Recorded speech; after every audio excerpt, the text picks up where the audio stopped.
My wife wanted my brother to be her plus one for the weekend. His girlfriend wanted me forever. The lake house had a cracked window above the kitchen sink, and through it, I could hear my wife laughing at something my brother had just whispered into her hair on the back deck. She hadn't laughed like that for me in 3 years. I was standing at the counter slicing tomatoes for the salad she had asked me to make, holding a paring knife in one hand, and watching, through the gap in the curtains, my brother Augustin trace his thumb down the curve of Mireille's neck, while she leaned into him like a woman who had been waiting all weekend to be touched exactly that way. The tomato split open under the blade.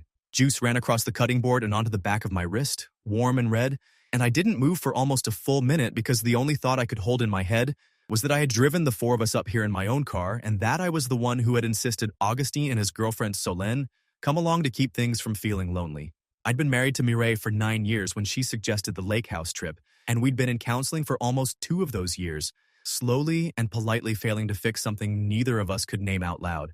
I was 36, a structural engineer with a small firm in the Twin Cities, the kind of man who kept spare batteries in a labeled drawer and remembered everyone's birthday.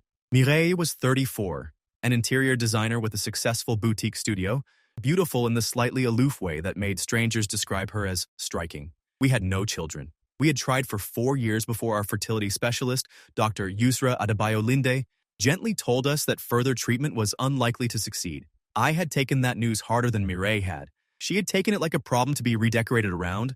My older brother Augustin was 39, a charming and largely unemployed musician who had been couch surfing through his own life for 2 decades. He had cheekbones, a guitar, and an ability to make any woman within a 6-foot radius feel like the most interesting person in the room.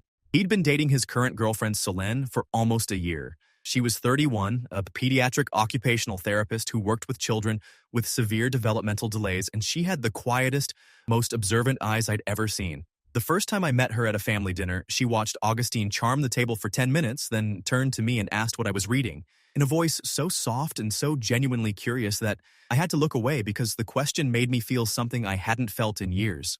Mireille had been the one who suggested the weekend at her parents' lake house, an A-frame cabin on a small lake about 3 hours north of the city. She'd framed it as a chance for us to relax, to reconnect, to bring along Augustin and Solène because she knew I'd been feeling distant from my brother. I had said yes immediately because Mireille hadn't proposed a couple's trip in over a year, and because the careful, hopeful part of me that had survived 2 years of counseling still believed our marriage could be salvaged if we just got enough quiet hours alone together. I had not been paying attention, in retrospect, to the fact that Mireille had been texting Augustin more frequently in the months leading up to the trip, or that she had started wearing perfume on days she said she was going to the studio. The drive up had been pleasant in a forced way. Mireille sat in the passenger seat scrolling through her phone, occasionally laughing at messages she didn't share. Augustin sat behind me, his elbow on the center console between Mireille and me, leaning forward to participate in conversations that mostly involved the two of them, while Solène sat behind Mireille, looking out the window. I had glanced at Solène in the rearview mirror once, around the 2-hour mark, and caught her watching Mireille and Augustin with an expression that had nothing to do with affection. She had noticed me noticing her. She had given me the smallest nod, the kind of nod that says, "I see what you see, and I have been seeing it longer than you have." I had not known what to do with that nod. I had filed it away and kept driving. We'd arrived at the cabin around 4 in the afternoon on a Friday in late summer, unloaded our bags, and split into our designated rooms. The cabin had 3 bedrooms, and Mireille had prearranged the sleeping configuration before we left, in a way I had thought nothing of at the time. She had given Augustin and Solène the larger guest room with the queen bed, and put us in the smaller room with the older mattress that hurt my back. She had said it was because they were guests and we were practically hosts. I had agreed because everything Mireille said sounded reasonable when she said it in her interior designer voice.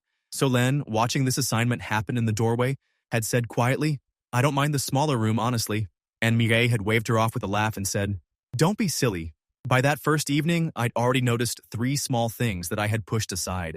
Mireille had not made eye contact with me once during dinner, but had laughed at every single one of Augustin's jokes, including the ones I'd heard him tell at family events for 15 years. Augustin had refilled Mireille's wine glass 3 times without offering Solène or me a refill, and Solène had excused herself from the dinner table early, claiming a headache, and gone for a walk along the dock by herself for almost 40 minutes. I had watched her from the kitchen window as she stood at the end of the dock looking out at the water, her arms wrapped around herself, and I had thought about going out to ask if she was all right, and I had not gone, because I had told myself I was being paranoid. The first night, I lay awake in the bad mattress room, listening to Mireille breathe and trying to convince myself that the new energy I was sensing between my wife and my brother was a product of my own insecurity, my own fragile masculinity, my own failure to keep her interested through 2 years of carefully scheduled therapy sessions with our marriage counselor, Dr. Hosanna Kreutzberg-Pak. Dr. Kreutzberg-Pak had been working with us for 23 months. She had told us in our most recent session 2 weeks before the trip that she was concerned about Mireille's emotional availability. Mireille had laughed at that phrase in the car on the way home. I had thought she was laughing at the awkward clinical language. I had not considered until that first night at the lake house that she might have been laughing because she knew exactly where her emotional availability had gone. Saturday morning, Mireille announced over coffee that she and Augustin were going to drive into town to pick up groceries for dinner. She said it casually, the way she said most things, while pouring herself a second cup.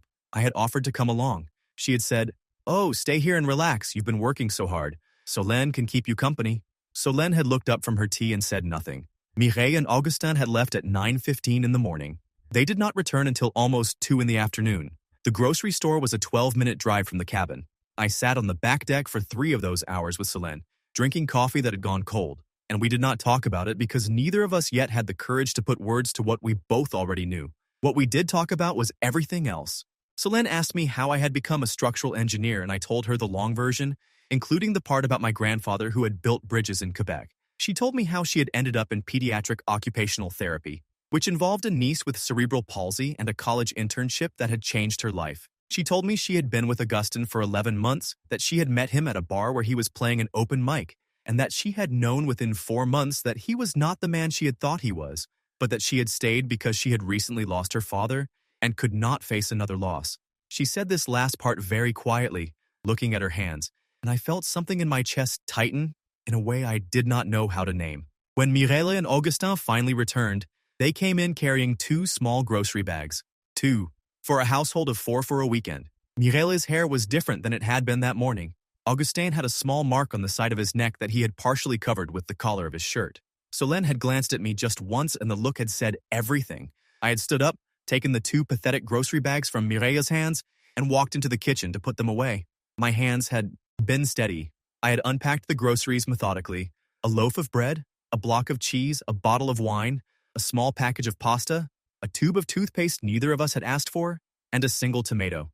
I had stared at that tomato for a long time before placing it in the bowl on the counter. That evening, while Mireille and Augustin were on the back deck doing whatever they were doing that made her laugh in the way I had heard through the cracked window, Solène came into the kitchen and stood beside me at the cutting board. She did not say anything for a long moment. Then she said very quietly, in a voice that did not shake, "I have been documenting it for 4 months. I have texts. I have photos. I have a recording. If you want to see, I will show you tomorrow when they go out again. They will go out again. They always do." I did not look up from the tomato I was slicing. I said, "Why are you telling me this now?" She said, "Because you deserve to know, and because I do not want to be the only person in our families who knows." I nodded just once and kept slicing. Sunday morning, as Solène had predicted, Mireille announced that she and Augustin were going to drive into the next town to look at a small antique store she had read about. She did not invite Solène or me. We were left at the cabin again, and as soon as their car disappeared down the long gravel driveway, Solène walked back into the cabin from where she had been standing on the porch and asked me to sit at the kitchen table. She opened her laptop. She had brought a flash drive with her in her travel bag, which she now plugged in. She had a folder on it, organized by month, going back to early April. She turned the laptop to face me. She said, "I am going to leave the room. Take as long as you need. I will be on the dock." She closed the door behind her quietly. I sat at that kitchen table for almost 2 hours. The folder contained screenshots of text messages between Augustin and Mireille, organized chronologically. The earliest one was dated April 3rd of that year, almost 5 months ago. The most recent had been sent the previous night, Saturday at 11:14 p.m., from the bedroom Augustin was supposedly sharing with Solène. There were photographs.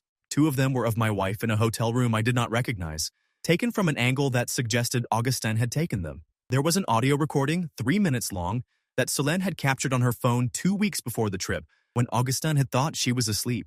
The recording was of Augustin on a phone call with Mireille. In it, he said the words, "After the lake house weekend, we figure out how to actually leave them." Mireille said, "Together." Augustin said, "Together." I closed the laptop. I went to the bathroom. I sat on the edge of the bathtub and put my head in my hands and did not cry, because I had moved past the point where my body was capable of producing tears. My hands were steady. My breathing was even. The part of me that had spent 2 years in marriage counseling, the careful and hopeful part, had quietly died sometime in the last hour, and what had replaced it was something colder and more efficient. I washed my face, walked back to the kitchen, put the laptop back in Solene's bag, and went out to the dock. Solene was sitting at the end with her legs in the water. I sat down beside her and put my feet in the water too. The water was colder than I expected. Neither of us spoke for a long time. Then Solene said, "I have already retained a lawyer. Her name is Indira Vasquez Lindholm. She is based downtown. She specializes in complicated separations. I have an appointment with her on Wednesday at 3. I can give you her information. You should not use the same lawyer. That would be a conflict. But she can recommend someone." I looked at her. I said, "How long have you been planning this?" She said, "Since the second photograph, about 3 months." I said, "Why didn't you confront him?" She said, "Because confrontation gives them time to prepare, and because I wanted to leave with the truth on my side, not theirs. I learned a long time ago that you do not warn people like Augustin. You document them, you leave them, and then you let them learn about it the way they made you learn about everything else." I sat with that for a long time. Then I asked her the question I had been trying not to ask. I said, "Are you telling me this only because you want a witness? Or are you telling me this because you and I have been quietly noticing each other for the last 24 hours? Solene did not answer right away. She watched the water. Then she said, "Both. I think both can be true. And I do not want to confuse those things because I do not want you to think I am like them. I am telling you because you deserve the truth. What happens after this weekend between you and me is a separate question. I am not asking it today. I am not even letting myself think about it today. Today is about documentation and exits. Tomorrow can be about everything else." I nodded. I respected that more than I knew how to say.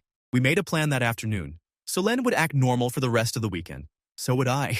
We would not give Mireille and Augustin any sign that we knew. We would let them carry on with their performance, document anything new that occurred, and exit the weekend with our information intact. On Monday morning, after we were back home, Solene would meet with Indira Vasquez Lindholm and file her separation paperwork. I would call Indira's office for a referral to a family attorney of my own. I would have a copy of all of Solene's documentation, sent to me by Wednesday at the latest.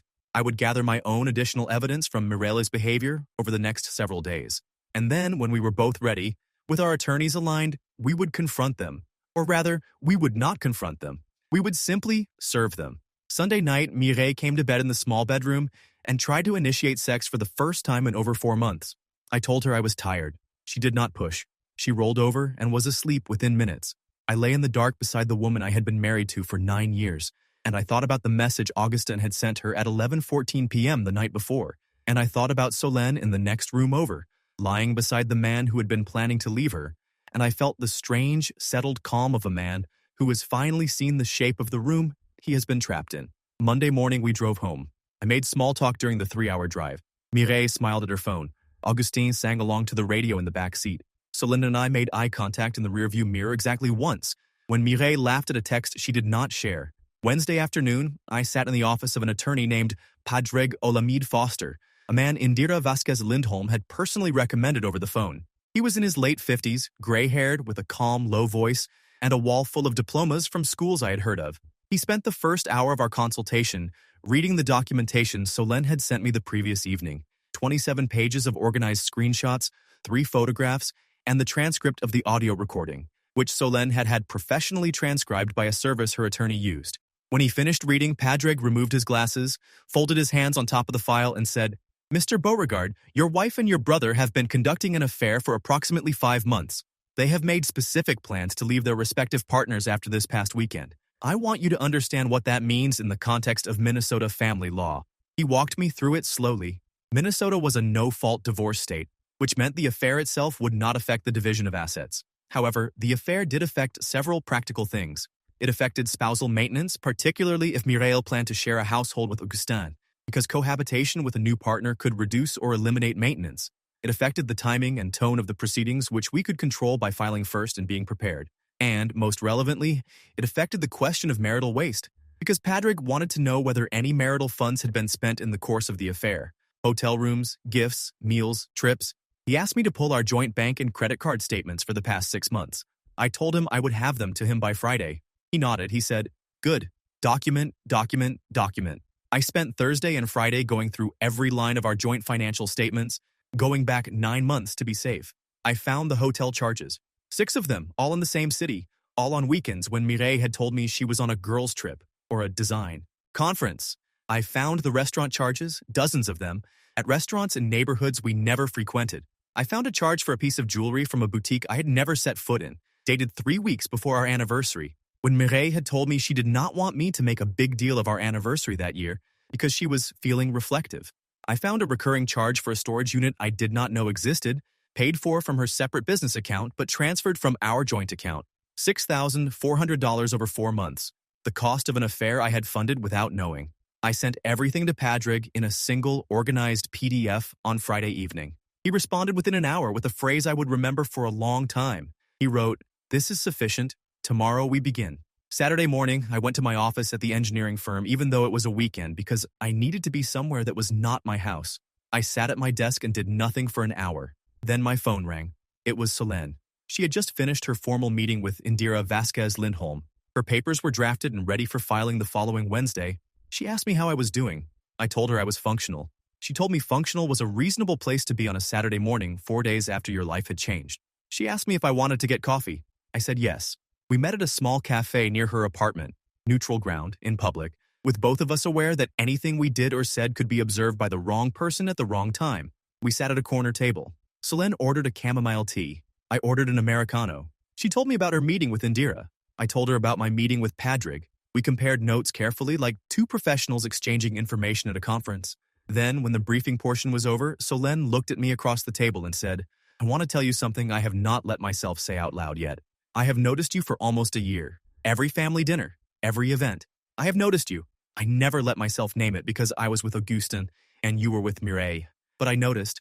I want you to know that whatever happens after this is not because of what they did. It is because of what was already there." I sat with that for a long time. The Americano went cold. Finally, I told her the truth. I told her that I had also noticed her, that I had noticed her in the way you notice things you are not allowed to want, that I had noticed her during dinners when she would ask me about my work and actually listen, that I had noticed her quiet kindness in a family that mistook volume for warmth. I told her I was not in a position to ask anything of her, that I was about to spend several months in court fighting for a fair division of a life I had built with a woman who had been planning my exit, and that I would understand if she needed to not see me during that time. Solène smiled, a small, real smile. She said, "I will not need to not see you. I will need exactly the opposite. But we will go slowly. We will be careful. We will not give them anything to use against us." Tuesday of the following week, Mireille and Augustin made what would turn out to be a critical mistake. Mireille told me she was going to a design retreat in Chicago for 3 days. Augustin told Solène he was going to visit a friend in Milwaukee. Neither of them knew that Solène and I had already prepared. Solène had hired a private investigator named Kawimhe Brennan Adekunle, 18 years of experience, recommended by Indira. Kawime had followed Augustin from the moment he left Solène's apartment. She had photographed him meeting Mireille at the airport, photographed them checking into a hotel together, photographed them at dinner that night, photographed them again the following morning, leaving the hotel together. By Thursday afternoon, Kawimhe had delivered a 40-page report to both Indira and Padraig, with photographs that no judge would be able to interpret in any way other than what they actually were. Friday morning, Padraig filed for divorce on my behalf. Indira filed for legal separation on Solène's behalf that same afternoon. Mireille was served at her studio at 3:30 p.m. on Friday by a process server in front of her 2 assistants. Augustin was served at the bar where he had a regular gig at 5:30 p.m. on Friday in front of his bandmates and the bar's owner. I did not see either service happen. I was at home, sitting on my couch, reading a book I could not remember the contents of, waiting for my phone to start ringing. It started ringing at 3:42 p.m. I let it go to voicemail. Mireille left a voicemail that was 41 seconds long. I did not listen to it. I forwarded it directly to Padraig. He sent me a single line in response. "Do not engage all communication through my office." Mireille came home that night at almost 10 p.m. She had not been home from her studio in 9 hours. I had used those 9 hours to pack a small overnight bag and move it to a hotel room that Padraig's office had arranged for me. By the time she walked through the front door, I was gone. There was a single note on the kitchen counter. It said, "Mireille, all communication regarding our separation will go through my attorney, Padraig Olamide Foster, whose contact information is below. Do not attempt to contact me directly. Do not come to my office. The locks will be changed on the house by tomorrow afternoon, per a court order obtained by my attorney this morning. I have moved temporarily to a location of my choosing. You will be served with the temporary order tomorrow." She called me 11 times that night. I did not answer. I slept better in that hotel room than I had slept in years. The divorce proceedings took almost 10 months. They were not pleasant. Mireille initially tried to fight the marital waste claim, arguing that the affair was emotional, not physical, and that the joint expenditures had been complicated. Padraig produced the photographs from Kauim, the hotel receipts, the storage unit records, and the audio transcript from Solene's recording. Mireille's attorney, a woman named Eloise Trang Okonjo, requested a private settlement conference within a week of seeing the evidence. The settlement Padraig negotiated was significantly more favorable than I had expected. Mireille forfeited any claim to spousal maintenance, given her ongoing cohabitation with Augustin, which began publicly within 2 weeks of the filings. She also repaid the marital waste amount of $6,400 from her separate business assets, plus a portion of attorney's fees. The house, which had been in my name from before the marriage, remained in my name. Augustin and Soline's separation was simpler because they had not been married, but it was not without consequence.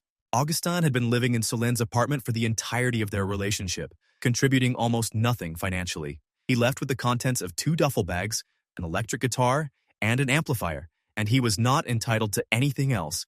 He moved in with Mireille within the month. She rented an apartment in a part of the city neither of us had ever lived in. I am told by people who have seen them at restaurants since that they fight in public, and that Mireille no longer laughs at his jokes. I have not seen them. I do not need to. Augustin has reached out to me 3 times in the year since the separation, once by phone, once by email, once by handwritten letter. I have not responded to any of them. Solene and I waited almost 6 months after both of our proceedings concluded before we let ourselves call what was happening between us by its real name. We had coffee, then we had walks, then we had dinners. We talked about what had happened to us and what we had done in response, and the careful person each of us had been even before our partners had given us reasons to be careful. We talked about my failed marriage and her year with Augustin, and our families, and the children she still hoped to work with for the rest of her career, and the bridges I still hope to design. We met each other's friends slowly. We met each other's therapists eventually. Dr. Hosanna Kreutzberg-Pak, my marriage counselor, agreed to see me individually for several months after the divorce, helping me process what she had clearly seen coming long before I had. I moved into Soline's apartment 14 months after the lake house weekend. She had asked me gently, and I had said yes, gently, and there had been no drama and no fanfare. We carried my books in over the course of a single afternoon. My structural engineering diploma now hangs in her hallway, next to her certifications in pediatric occupational therapy. We are not engaged. We may eventually be. We are not in a hurry. Neither of us came out of the previous chapter of our lives believing in rushing toward anything. We go to the lake on weekends sometimes, but never to her parents' cabin, and never to mine. We have found new lakes, smaller ones, with cabins that have no memories in them. Solene taught me to fish last summer. I taught her how to read structural blueprints. These are the small things we trade. A few weeks ago, I drove back to that original lake house, alone, to deliver some belongings of Mireille's that her attorney had requested be returned to her mother, who still owned the property. I had not been there since the weekend that had changed everything. I let myself in with the spare key her mother had sent me. I walked through the cabin slowly. The cracked window above the kitchen sink had been replaced. The mattress in the small bedroom had been replaced too. I stood for a long time at the kitchen counter where I had sliced the tomato and watched my wife laugh at my brother's whispered words. Then I walked out to the dock where Solene had told me she had been documenting Augustin for 4 months. I sat down at the end of the dock and put my feet in the water. The water was warmer this time. The lake was quiet. I was alone, and I was not lonely, which is a sentence I had not been able to say honestly in 15 years.